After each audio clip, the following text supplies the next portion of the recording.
সাল্লাল্লাহু রাসূলিল কারীম আম্মা বাদ। সম্মানিত দর্শকবৃন্দ, আপনারা শুনছেন আল হাদিস।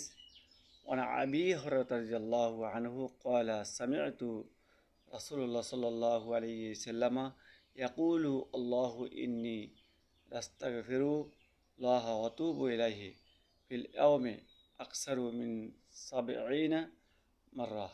রাওয়াহুল বুখারী।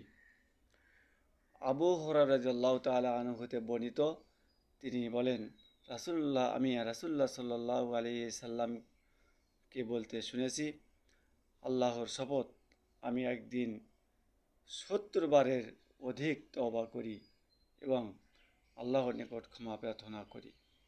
ইমাম বুখারী হাদিসটি বর্ণনা করেছেন।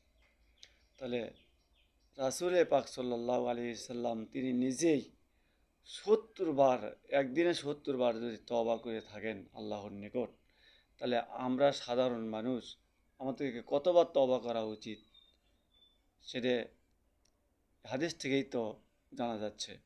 সুতরাং আমরা বেশি বেশি আল্লাহর কাছে তওবা করব। আল্লাহর জন্য আমাদের সকল গুনাহ মাফ করে দেন। আমিন।